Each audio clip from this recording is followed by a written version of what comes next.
Bueno, para empezar, quiero decirles el agrado de estar aquí una vez más en esta universidad tan prestigiosa que hace parte de lo que ha sido esta ampliación del sistema educativo en los últimos años del país. El tema de la democracia hoy debemos encuadrarlo dentro de lo que es el tiempo histórico que estamos viviendo. Es un tiempo de grandes cambios y también es un cambio de tiempo histórico.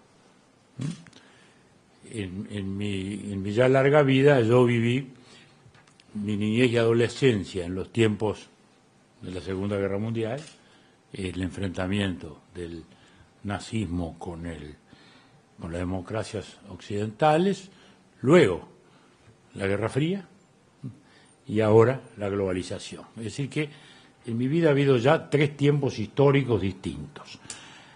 Ustedes nacen a la vida consciente ya dentro de un nuevo tiempo histórico que es este global. Es un tiempo que ha producido características muy marcadas.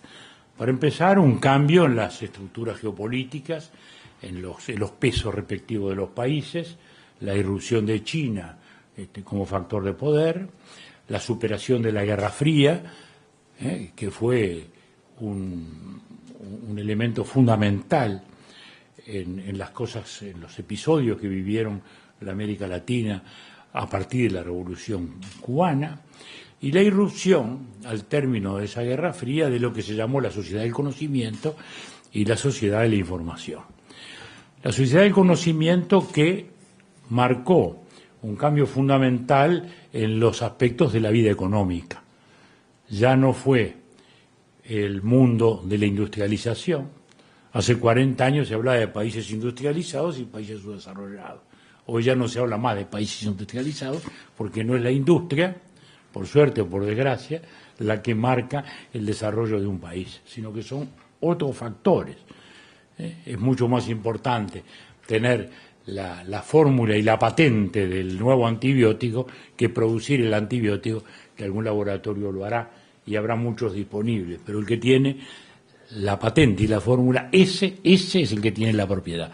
O sea que ha cambiado el propio concepto de la propiedad, el propio concepto de la riqueza. Esos ricos de Forbes que publica cada tanto han cambiado, ya no están más los señores del acero, los señores del ferrocarril como fue en su tiempo, ni siquiera ya los del petróleo, porque ustedes miran esa famosa lista de millonarios que salen ahí y ven que las grandes fortunas hoy ya no están ni siquiera en el petróleo. Están en las telecomunicaciones, están en la informática, están en todos esos ámbitos que son las características de la sociedad del conocimiento y de la también llamada sociedad de la información, que son todos, digamos, visiones que confluyen para mostrar, digamos, un nuevo tiempo, para caracterizar este tiempo histórico que estamos viviendo. Este tiempo histórico, a partir de la caída del muro de Berlín, que es un episodio simbólico, como suelen ser los episodios históricos que marcan las etapas, ¿no? La historia es un proceso continuo, ¿no? Lo que ocurre es que para luego poder estudiarla, para después poder aprenderla, para poder entenderla, los historiadores la van segmentando y toman hechos simbólicos como comienzo y fin de los diversos momentos, ¿no? Entonces, la toma de la Bastilla no fue la Revolución Francesa, pero es el símbolo. Bueno, la caída del muro de Berlín es el símbolo del fin de un tiempo histórico y el comienzo del que estamos viviendo todavía. Y allí emerge triunfante la economía de mercado y la democracia liberal. Por eso es que en su tan discutido ensayo Fukuyama dijo, este es el fin de la historia. Y eso que tanto se habló. Luego fue simplificado, como suele ocurrir con estas cosas, ¿no? De que Fukuyama quería parar la historia, lo cual no era así. Fukuyama es un hegeliano. Entonces él estudiaba la historia en términos dialécticos, ¿no? Tesis, antítesis, síntesis, siempre la acción dialéctica. Lo que él quería decir era que ya no, aparentemente no había más controversia, que había enfrente a la democracia. La dialéctica anterior había sido democracia nazismo, después democracia comunismo. Ahora no había nada enfrente. Y en la economía era la economía planificada centralmente del mundo socialista o la economía de mercado. Bueno, ya no había más economía planificada. Entonces, eso es lo que quería decir. Es el fin de la historia si la concebimos como un fenómeno dialéctico. Democracia liberal y economía de mercado. Ahora han empezado otras dialécticas, pero eso ya no sería el tema de hoy, o de repente lo pasamos de costadito. Entonces, nos encontramos con que, bueno, estos son los triunfadores. Bueno, yo diría que es mucho más claro en el caso de la economía de mercado, no tanto en el de la democracia liberal. Porque la economía de mercado sí es universal.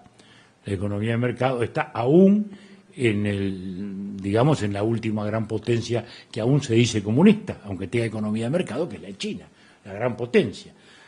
No hay ahí democracia, hay sin embargo economía de mercado. En el mundo árabe, en el mundo islámico hay muy poca democracia, aunque haya economía de mercado. Quiere decir que la economía de mercado claramente es triunfadora, ¿no? Y no tiene hoy alternativa a la vista. La democracia liberal todavía tiene que luchar mucho por instalarse en muchos lugares y a su vez está viviendo las consecuencias naturales de esta revolución, porque todo esto que hablábamos al principio ha impactado también en la democracia. Vamos entonces ahí a una pequeña visión sobre los conceptos de democracia, digamos, ¿no? Hay una, digamos, que es la central, lo que algunos le llaman, digamos, la democracia de mínima, digamos, ¿no? ¿Verdad? Es la que decía Churchill, ¿no? La democracia es el peor de los sistemas, excluidos todos los demás. Bueno, es una conclusión un poco escéptica, digamos, ¿no? La de Bobbio es pragmática. Dice, la democracia, podemos discutir defectos y virtudes, pero no hay duda que en los hechos es el sistema que se ha demostrado mejor que otros, ¿no? Bueno, también desde ese punto de vista, Popper tiene una visión también muy, digamos, limitativa, ¿no? Y él ya dice, y discute no desde la idea de soberanía, porque todos los razonamientos sobre democracia parten de la soberanía, es decir, la soberanía del pueblo. Eso es la democracia, el pueblo elige el gobierno. Popper dice, bueno, eso puede ser o puede no ser, pero la democracia en realidad se define por otra cosa, y es si uno tiene que usar la violencia o no para sacarse de arriba un mal gobierno. Si hay un método pacífico para sacudirse un gobierno, eso es una democracia. Si no hay un método pacífico, el voto, entonces ya no estamos en una democracia. Pero en fin, más allá de todas estas aproximaciones, esa es la idea básica de lo que llamamos democracia liberal. ¿Por qué democracia? Porque es el gobierno del pueblo del cual emana sus representantes. ¿Por qué liberal? Porque se conjuga con los derechos individuales, con los hoy llamados derechos humanos, que tiene una acepción más amplia. Ustedes me dirán, bueno, pero puede haber democracia no liberal, sí. Digamos, uno de los grandes teóricos de la democracia es Rousseau, y no es un liberal. Porque cree en que la democracia se asienta en la voluntad del pueblo, que se expresa en la voluntad general, como decía él, y que se impone. De algún modo es la base de lo que hoy llamamos populismo. Es decir, algo que se asienta en el voto, pero que no es respetuoso de los derechos. Es democracia liberal porque está impregnada del concepto de libertad. Es decir, no solo la soberanía de las mayorías para elegir gobiernos, sino la soberanía individual como titular de los derechos y las obligaciones. Lo cual se traduce en ¿qué? En que haya elecciones libres, en que haya libertad de expresión del pensamiento, en que haya la separación de poderes preconizada por Montesquieu y que así, como gobierna la mayoría, respeta a la minoría que cumple un rol dentro del sistema. Esto es lo que llamamos justamente la democracia, que ha sido controvertida para bien y controvertida para mal. Sus enemigos, sus adversarios han dicho, bueno, pero eso son solo garantías formales, son solo libertades formales. Ya Marat, en la Revolución Francesa, decía, ¿de qué sirve la libertad de expresión mientras haya hambre? ¿A qué le sirve a los pobres la libertad? Muy bien. argumento que ya estaba en la Revolución Francesa, luego es tomado fundamentalmente por las doctrinas marxistas, que consideraban que estas libertades formales no querían decir nada, mientras había la injusticia social, la opresión de las clases, la opresión del hombre por el hombre, todos esos ingredientes, la lucha de clases, que son los que marcaron fundamentalmente la concepción marxista en su impugnación con la liberal. Cuando yo tenía la edad de ustedes, este era el debate, digamos, ¿no? En aquel momento era el debate. Nosotros éramos los defensores de la democracia burguesa, la ominosa democracia burguesa, los otros eran los defensores de la nueva democracia de justicia que iba a llegar. Luego la historia se encargó de resolver el debate, ¿no, verdad? Más allá de nuestras preocupaciones y de nuestros argumentos. La historia lo resolvió. Es decir, por el otro camino de la democracia orgánica o la democracia social, o como se le quisiera llamar, lo que ocurrió fue que no se encontró ni la prosperidad ni la libertad. Y eso finalmente estalló. Es el caso singular de la Unión Soviética, que construyó un formidable imperio y que es el único imperio de la historia que se cayó por sí mismo, sin una derrota militar. Simplemente se cayó en una carrera económica y científica que le planteó los Estados Unidos y que lo llevó al fin de la Guerra Fría. Entonces, esta fue la impugnación de la formalidad de la democracia, porque se decía, bueno, estos son mecanismos. Y ahí también hay una superación de esa concepción clásica para bien. Los que dicen, bueno, pero la democracia no se agota en que tengamos derechos individuales, que tengamos una constitución, que tengamos separación de poder. La democracia tiene que ser también un estilo de vida. Tiene que ser tolerancia entre la gente, tiene que ser libertad de conciencia, tiene que ser honestidad, tiene que luchar contra la corrupción, tiene que luchar contra el materialismo desenfrenado, ¿no? Esto se ha escrito mucho, sobre todo en los últimos años en la Europa del Este, porque esos países que han salido del comunismo se han encontrado, sí, con las libertades y las garantías nuevas, pero también han desarrollado, Václav Havel, por ejemplo, el presidente de Checoslovaquia, ha escrito mucho sobre ese tema, y dice, bueno, la democracia no es solo una arquitectura institucional, es también un estilo de vida, es un modo de concebir la sociedad, es un estilo de convivencia. La democracia también es eso, es decir, es un concepto enriquecido más allá de lo jurídico político. Ahora bien, esta democracia regla de juego, esta democracia que tiene los parámetros dentro del cual discurren orientaciones distintas, ha pasado naturalmente por muchas etapas. Hubo épocas en las cuales no votaba todo el mundo. Por ejemplo, los analfabetos no votaban. Era una democracia de algún modo más elitista, digamos. Todos pasamos por esa etapa. En nuestra primera Constitución no votaban los analfabetos, ¿no? Que eran muchos además, no era un tema teórico, digamos, ¿no? Y fue evolucionando hacia una democracia cada vez más global, cada vez más de opinión, hasta llegar, digamos, a esta democracia actual, en la cual han aparecido cosas nuevas. Una que apareció en el correr del siglo XX fue los partidos políticos. Cuando Jefferson hace todos sus artículos en el Federalista y Hamilton para la Constitución, pero especialmente Jefferson para la Constitución americana, hablaban del individuo y el Estado. No imaginaban algo intermedio, que fueron los partidos. Y los partidos políticos pasaron a ser, ¿qué? Elementos articuladores de la opinión pública. Porque desde que ahora votaban todos, bueno, ¿cómo se hacía para organizar ese coro que podía ser tan discordante, de todos opinando a la vez y todos distintos? Bueno, ahí nacen los partidos como tendencia de opinión. Primero liberales y conservadores y luego diversos matices que se fueron dando con el correr del tiempo. Pero ahora en esta nuestra democracia actual, en el mundo actual que recién hablábamos, aparecen otras cosas. Por ejemplo, el concepto de representación. Bueno, es esencial a la democracia liberal. La democracia funciona a través de representantes. desde que es imposible que funcione a través de una masa que no tenga una expresión de voluntad.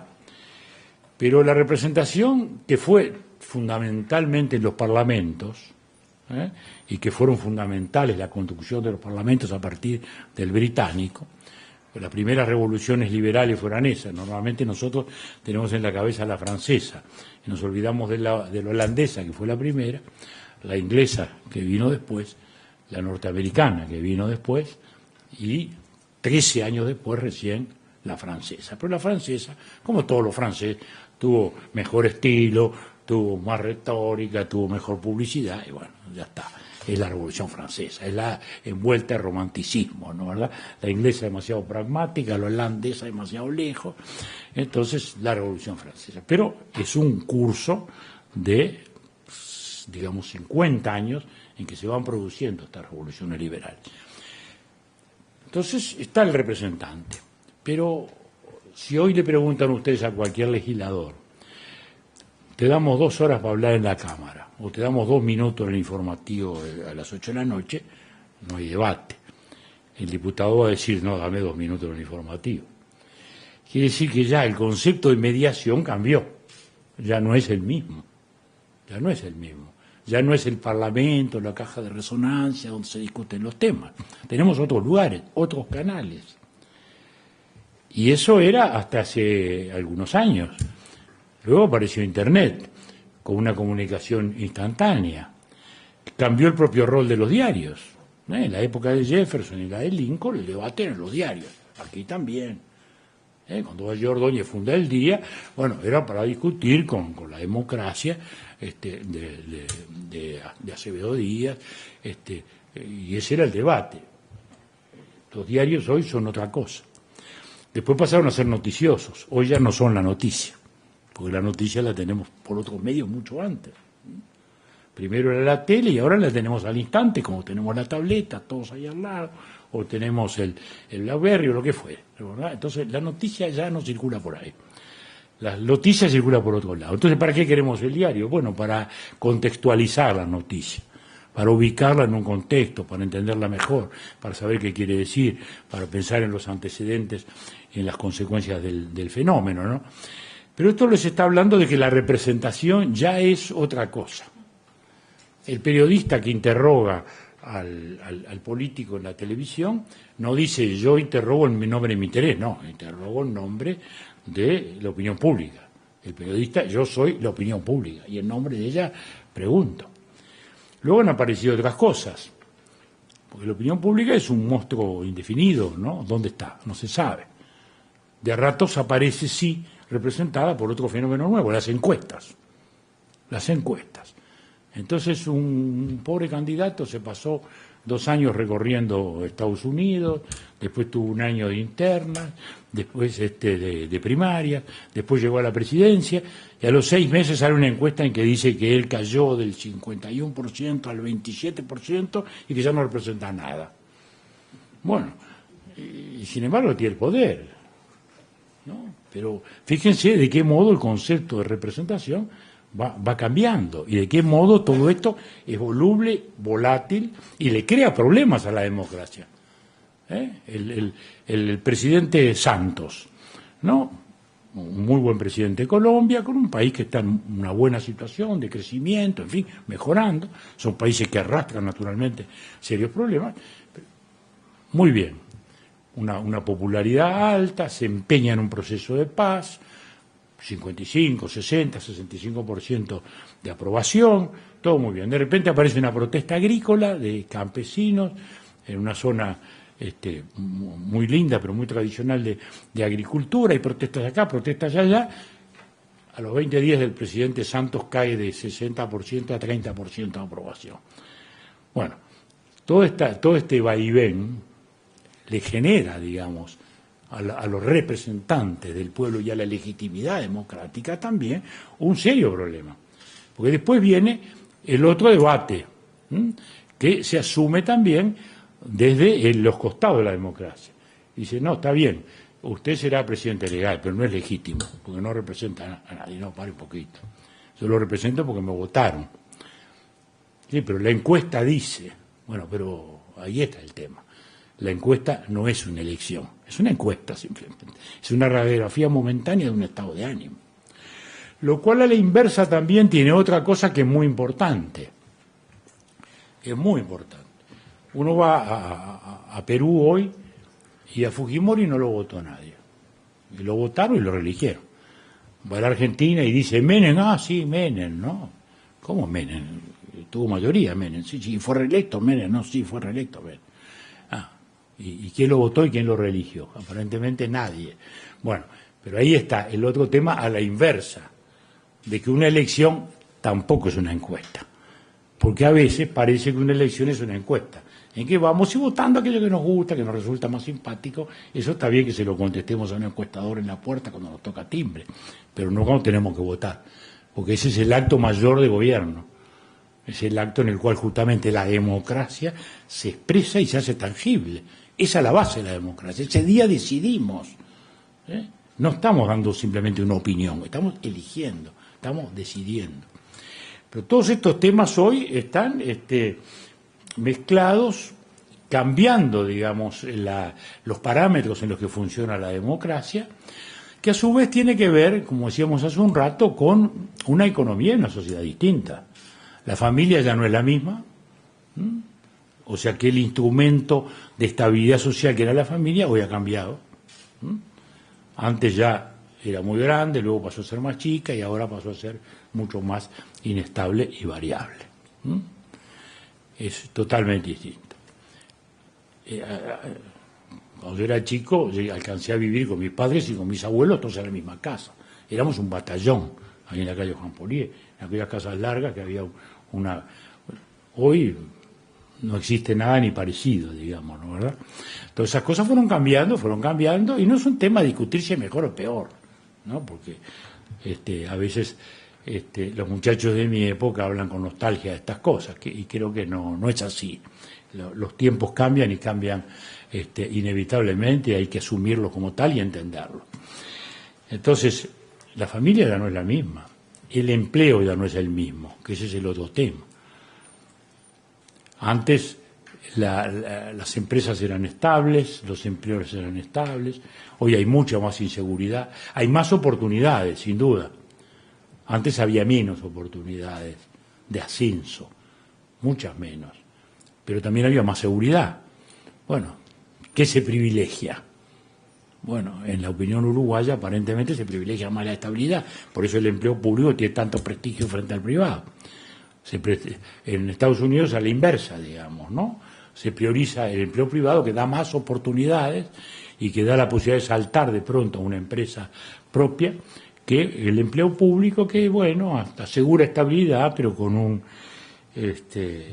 ingreso más mediocre. Bueno, aseguraba, ¿no? Porque, como estamos viendo ahora, hay medio presupuesto norteamericano sin pagar y hay 800.000 funcionarios que están en la calle y la Estatua de la Libertad y el monumento de Jefferson cerrado porque no hay portero, ¿no? Bueno, eso uno imaginaba que podía ocurrir en otros países, ¿no?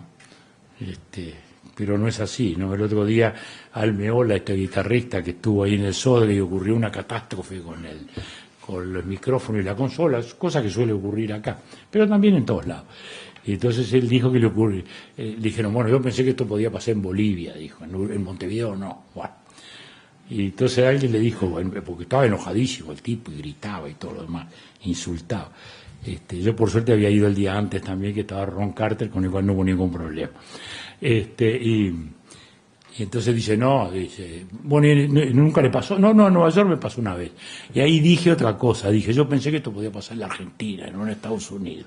Bueno, ahora estas cosas pasan también en Estados Unidos, se quedan sin presupuesto, es un desastre fantástico, y el desastre todavía se puede ampliar esta semana que viene, si a su vez no le votan los recursos para la deuda, y Estados Unidos ahí sí que pasa a ser una Argentina, porque técnicamente pasa a ser en default. Aunque los que tengan bonos americanos igual van a estar tranquilos porque de algún modo se va a arreglar, pero el hecho técnicamente es eso. Entonces, esta inseguridad, digamos, también genera esas angustias. El ascenso de las clases medias también le plantea a las democracias nuevos desafíos. La democracia antes era muy de élite, ¿Mm? Y luego, y los partidos eran muy importantes, y los candidatos iban emanando desde los propios partidos a través de un cursum honorum, como decían los romanos. Pero ahora están los candidatos mediáticos, ¿eh? Es decir, están los medios de comunicación. Obama fue 4 años senador, no fue alcalde, no fue gobernador, no fue nada, y saltó a la presidencia. Sarkozy era un ministro polémico, bastante extravagante, totalmente distinto, por no usar ningún adjetivo, bastante distinto a los presidentes franceses, ¿no? Que son esos presidentes monárquicos, ¿no?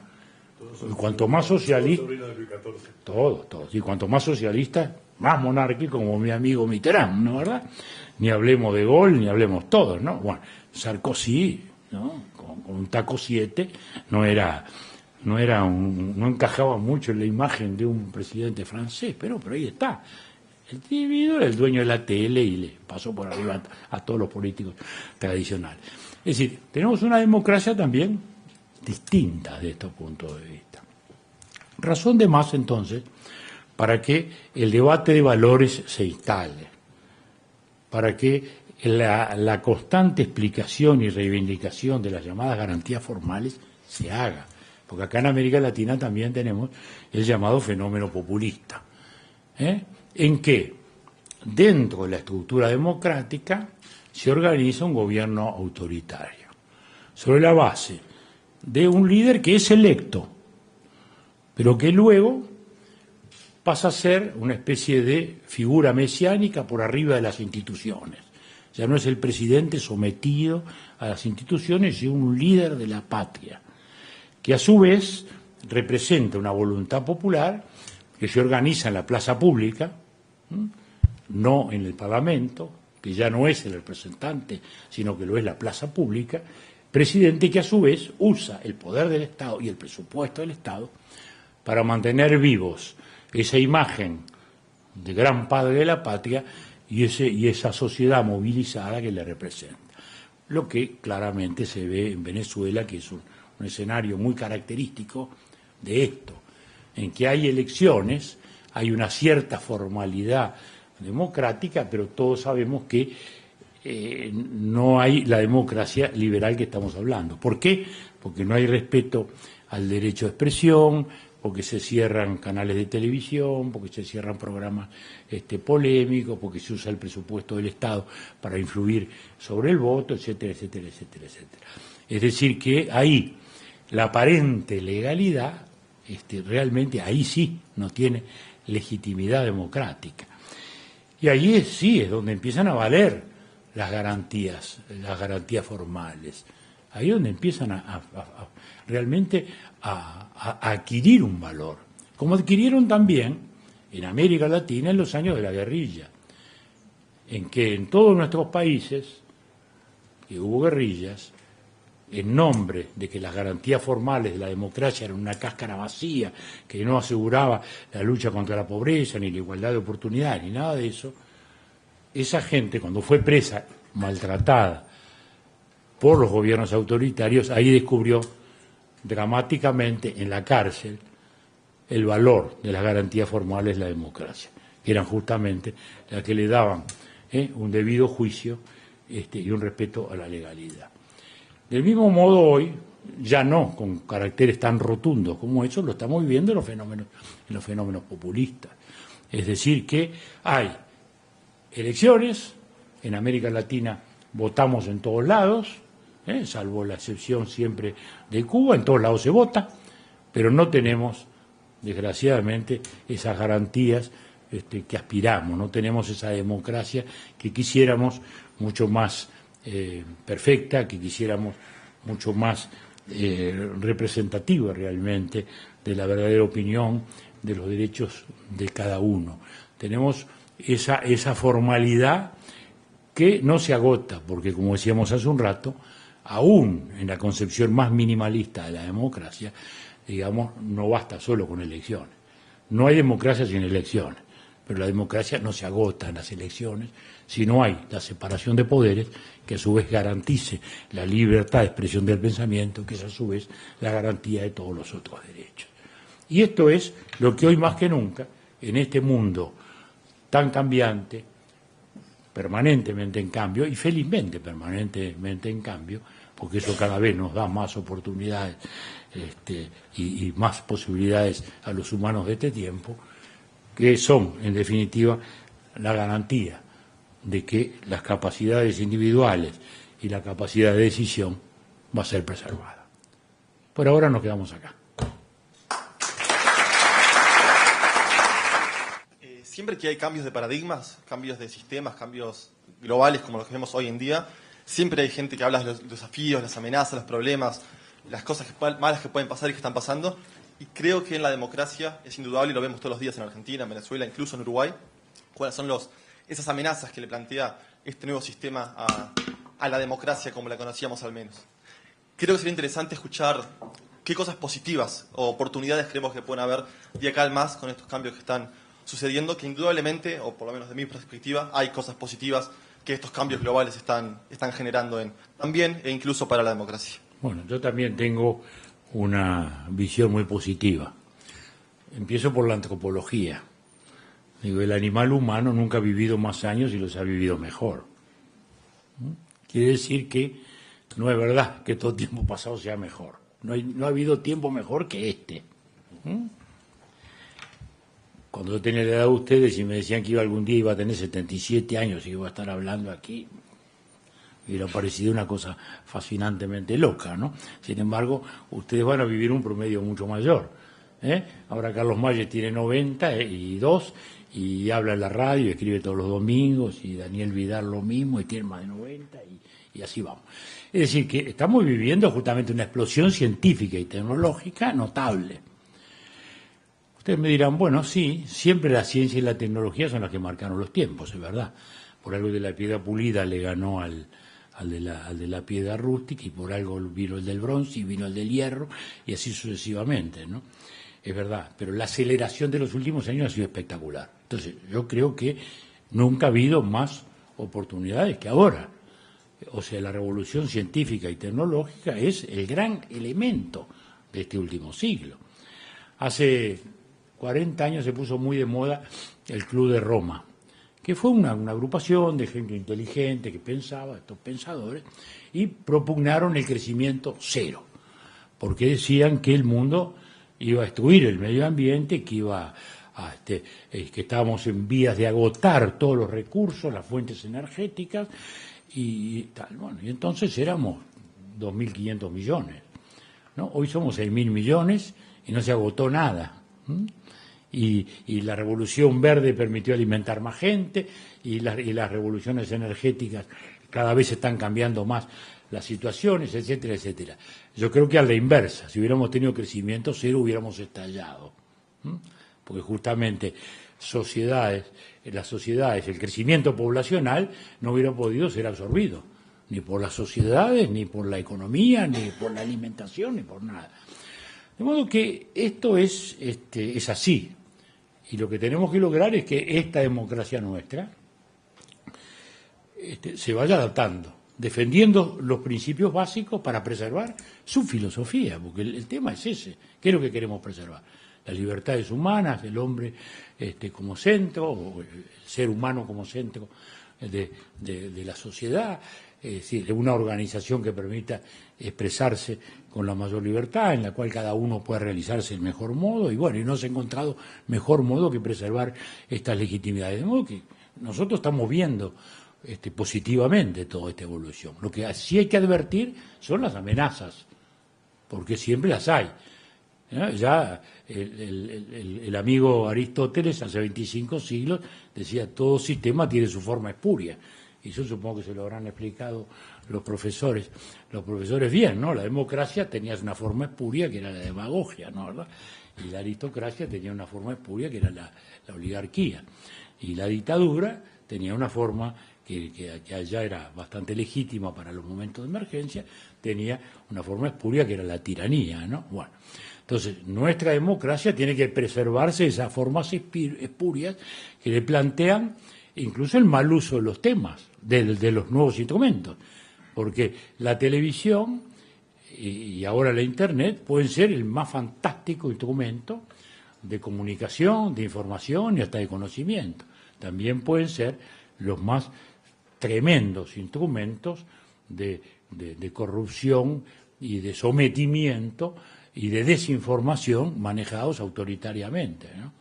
Por eso es que ustedes ven que todas las dictaduras lo primero que tratan de controlar es que los medios de comunicación y la justicia, ¿no? Siempre el ataque empieza por ahí. Y en los gobiernos populistas lo vemos ahí. Lo primero es los medios de comunicación y la justicia. Entonces, mi impresión es que el mundo está en esa formidable revolución científica. Hoy ya tampoco tenemos una potencias dominantes como tuvimos en otro tiempo. No estamos en la dicotomía de Moscú y Washington como sistemas políticos. Vivimos un mundo totalmente plural de ese punto de vista y creo que eso también nos da un mejor equilibrio. El episodio de Siria, por ejemplo, el otro día era impensable en otro tiempo, ¿no? Impensable, ¿no? Las potencias hubieran resuelto tomar las medidas militares que les correspondían, pero todo este colosal debate que se armó, bueno, de algún modo creo que muestra lo que es este mundo plural en que opina China, opina Rusia, opina Europa, hasta América Latina opina poco y no siempre bien, pero algo opina, y los Estados Unidos. Seguro, Estados Unidos sigue siendo aún hoy la potencia mayor en términos individuales, pero no es una potencia exclusiva ni mucho menos.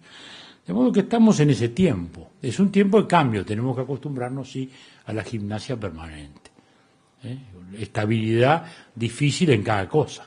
Ustedes lo ven nomás en los fenómenos de la comunicación, ¿no? La Nokia hace 15 años hubiera sido el modelo en todos los mundos de negocio, y hoy Nokia está casi fundida y la compra Google, ¿no? Y uno dice, ¿qué es esto, no? Bueno, pero es así. Es decir, cómo se van agotando unos medios y sustituyendo por otros. Es una velocidad de cambio fantástica. Nadie está seguro, nadie está confiado. Y eso, bueno, tiene mucho de malo, tiene mucho de bueno. Lo de malo es esa inseguridad, que a veces es causante de malestares. Lo bueno es que hay una permanente transformación. Schumpeter decía que la fuerza del capitalismo estaba en la creación destructiva. Es decir, el que crea destruye al menos eficiente y a su vez destruye al otro. Y la creación es destructiva, pero constante creación. Y decía, esa es la máquina, el fuego interior del capitalismo. Bueno, que por eso ha triunfado. También el capitalismo lo tenemos que moderar desde la democracia con leyes para que corra con reglas y no maneje solo en nombre del interés. Con respecto a los niveles de democracia, ¿cómo podría calificar usted la situación de Argentina, por ejemplo? Bueno, la situación argentina es la de un gobierno difícil de definir como todos los argentinos, vamos a entendernos, ¿no? La Argentina nunca es fácil de definir, nunca es fácil. Nunca es fácil. Ahí les hago un pequeño cuentito. A mí en Europa, que a veces los amigos me dicen, che, ¿qué te preguntan? De Uruguay nadie me pregunta nada. A mí me preguntan de Argentina y de Brasil y a lo sumo de México. De Uruguay, como por suerte no somos noticias. Y yo a los europeos la explicación que les hago es esta, ¿no? Le digo, miren, vamos a Italia. Digo, es un país bastante territorialmente desvertebrado, sí, una barbaridad. Estado de Derecho bajo, sí, Estado de Derecho bajo. Corrupción alta, sí, corrupción alta. Sindicatos mafiosos, sí, terrible. Pero a la vez, individualidades brillantes, sí, por supuesto. Creatividad, sí, la del mundo. Los Armani, los Lamborghini, los Ferrari, los estos, los diseñadores de Milán, todo a la vez. Por eso mismo Italia, por esa baja, por lo anterior no está donde debiera estar, pero por esa sociedad creativa nunca cae a donde debiera caer si uno le hiciera caso al diario. Bueno, vamos a Latinoamérica y eso en Argentina.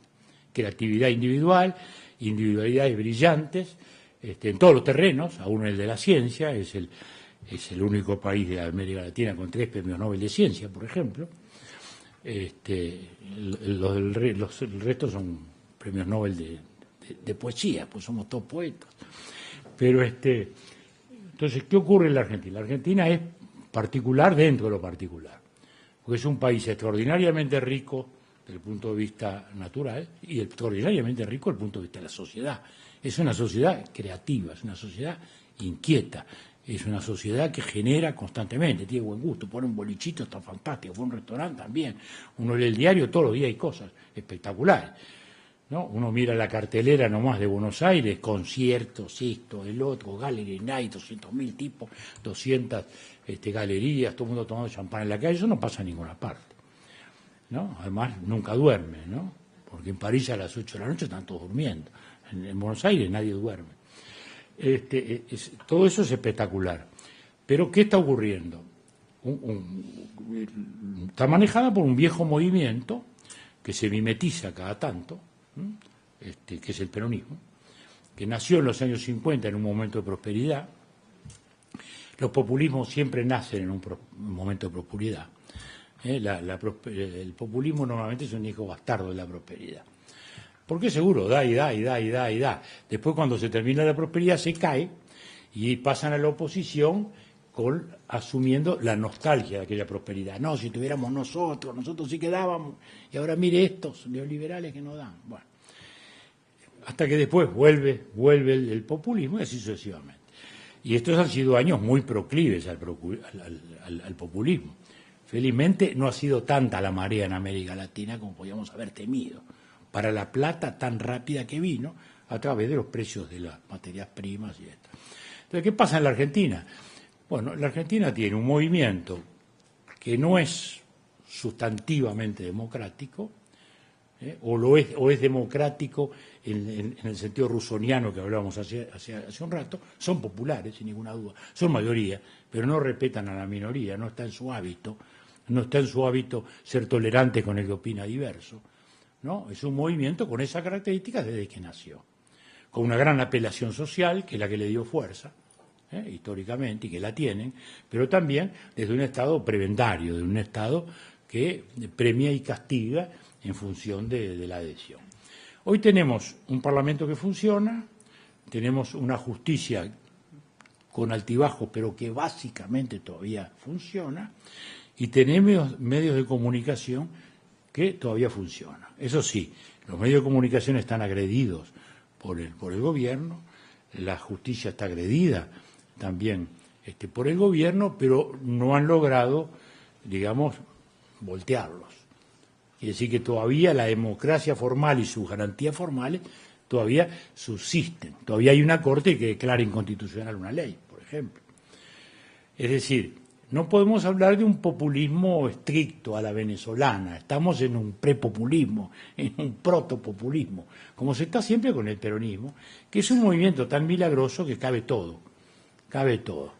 Cuando llegó Menem, vino aquí, el presidente electo, y le digo, bueno, Carlos, ¿qué pensás hacer? Ah, no, yo voy a privatizar todo. Digo, pero Carlos, te votaron por peronista.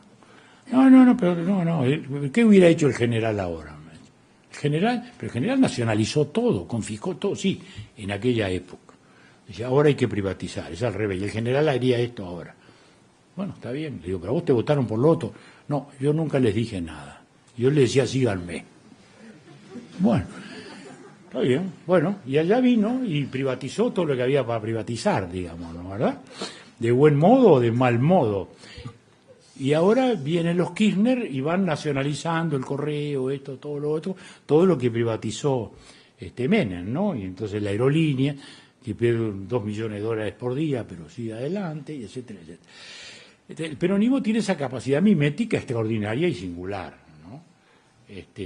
Que hace que, bueno, genere estos fenómenos, ¿no? Y estos fenómenos de liderazgo también, ¿no? ¿Verdad? Que son únicos. Me atrevo a decir una irreverencia que aceptarán los profesores. Yo creo que Berlusconi, en el único país donde pudiera haber sido presidente, es en la Argentina, en el peronismo. Y a la inversa. Creo que Menem o Kirchner, en el único país que hubieran podido ser presidentes, es en Italia. Porque representan ese estilo operático, operístico, teatral, ¿no? Espectacular, ¿no? siempre además en lucha con un enemigo solapado que estaba bajo la cama, atrás del biombo, atrás de aquella pared, siempre confabulado para destruirnos y conjurarnos y estafarnos y demolernos, ¿no? Bueno, yo vivo ese debate, casi llego tarde porque me agarró las radios, se imagina que estoy abonado en las radios argentinas, ¿no?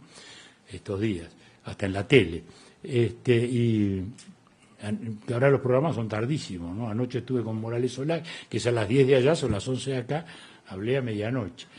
Y también se metió un diputado, y era un lío fundamentalista fantástico. Porque, además, como son muy inteligentes, como son todos muy inteligentes, porque en Italia no hay tontos, en Argentina tampoco, murieron. Mueren al nacer los tontos, ¿no?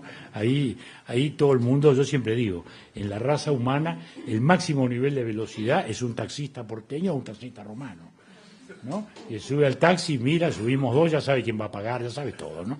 A los 10 minutos le dice, señor, ¿usted está al lado? No, sí, está fatal. Me ha pasado 30 veces, pero solo pasa allí, ¿no? ¿Verdad? Porque uno va a Nueva York y normalmente el taxista es un pakistaní que no conoce las calles, que uno tiene que decirle, no, mira, agarrá por acá. Ah, sí, bueno, porque es así, ¿no? Pero bueno, entonces, la Argentina, yo hoy diría, es un país que está dividido en dos, como ha estado toda la vida, muy fuertemente, es un país muy crispado siempre desde ese punto de vista, muy dividido en dos. Nosotros también lo fuimos, ¿no? Porque nosotros nos hacemos los muy tolerantes, pero también en 1904 arreglamos todo en guerra, ¿no? Bueno, o sea que nuestra historia tampoco es demasiado pacífica. Luego sí, felizmente, pero también con otros eclipses. Entonces es un gobierno en el cual se enfrenta a otra media argentina. Y ahí están enfrentadas, digamos, la media argentina populista autoritaria con la otra más o menos democrática liberal, confrontada como han estado desde el día en que nació la revolución. Porque este es el debate ya de Moreno y Saavedra, ¿no? Cuando 1810, ¿no? Recién comentábamos con Bonilla. Yo le decía, fíjate vos que la revolución nuestra empieza en el 11, digamos, termina en el 28. En el 28 se reconoce nuestra independencia, en el 30 teníamos todo armadito, constitución, gobierno, justicia, todo. La generación de la revolución argentina no logró hizo 6 congresos constituyentes y no logró hacer una constitución. Los hombres de la Revolución de Mayo no lograron hacer una constitución. La hace la generación siguiente, recién en 1853, después de pasar por una anarquía y una gran dictadura para resolver la anarquía. Y allí recién es que aparece. Es decir, desgraciadamente es una constante. En ese país tan rico, tan creativo, tan brillante, que ocurre eso. Da la impresión que no ha predominado hoy el país populista, sino que está empezando a predominar el otro. Lo hemos visto ya en una elección, posiblemente se confirme ahora en octubre, bueno, y eso nos abre el camino para una Argentina más normalizada, menos melodramática, que no viva constantemente en este agonismo, que todos los días nos sacude con una noticia nueva. Mi pregunta es un tanto hipotética. ¿Usted qué consideraría mejor? ¿Vivir en un mundo como el que vivimos hoy, donde hay gobiernos muy democráticos, gobiernos poco democráticos, gobiernos que no lo son? ¿O vivir en un mundo donde la democracia esté en todos los gobiernos, pero no haya tanta participación o tantas libertades? Bueno, mira, ese es el pacto fáustico, ¿no? Yo te doy mi libertad y tú me das la prosperidad. Bueno, ese pacto fáustico ya ha ocurrido muchas veces y siempre ha salido mal. La libertad no es canjeable. La prosperidad trata de conseguírsela a través del buen ejercicio de la libertad. Pero la libertad no es canjeable. Y esa es la historia felizmente constante de la humanidad. Y eso yo diría es el nudo, el corazón de nuestra civilización. Esta civilización judeo-cristiana, greco-romana, le pongo los 4 ingredientes porque a veces se pone uno solo y los 4 son fundamentales, ¿no? Los 4 son fundamentales, porque del judaísmo vino la ley, del cristianismo vino la misericordia, de Grecia vino la racionalidad y de Roma vino la organización y el derecho. Y esa es nuestra civilización, basada justamente en la dignidad humana, en la libertad, y eso no es canjeable. Muchas veces se le ha querido canjear, ¿no? En el 17, a la empobrecida rusa de los zares, que no tenía ni libertad ni pan, se les dijo, bueno, libertad no van a tener, pero pan, todo el del mundo. No tuvieron ni pan ni libertad. Y entonces, y en definitiva, si miramos el mundo, los que tienen más pan son los que más larga libertad tienen, o más larga tradición de libertad tienen. Quiere decir que la libertad también da de comer. ¿Cómo es para la democracia la creciente participación de los corporativismos en América Latina, de sindicatos, uniones de empresarios, etc.?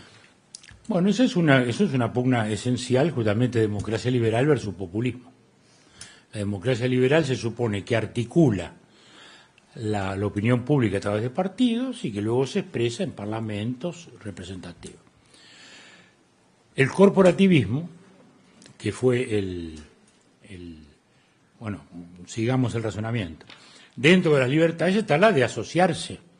Son libertades fundamentales, la libertad de expresarse, la libertad de reunirse y la libertad de asociarse.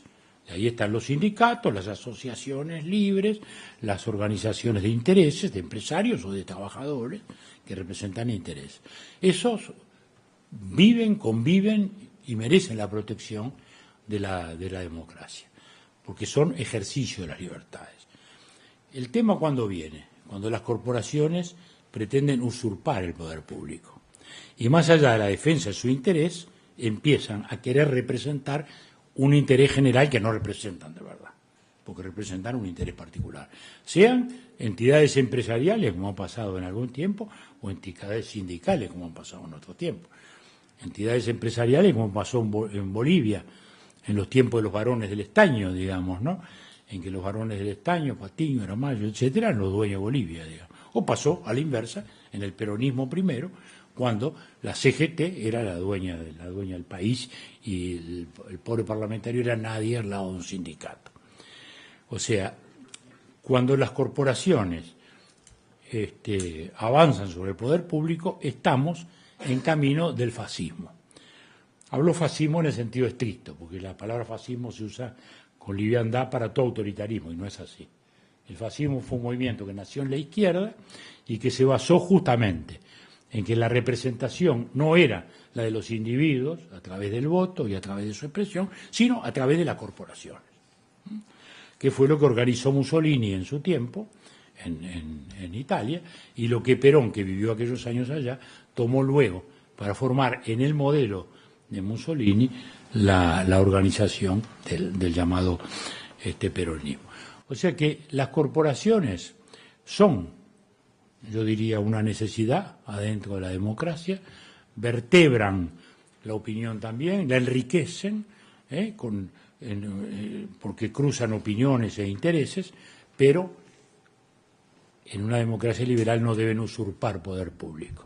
Son corporaciones de intereses que dentro de ese cuadro juegan, pero que no pueden usurpar. Lo otro nos pone en el camino del fascismo, que es la versión latinoamericana de lo que hoy llamamos populismo. Muchas gracias.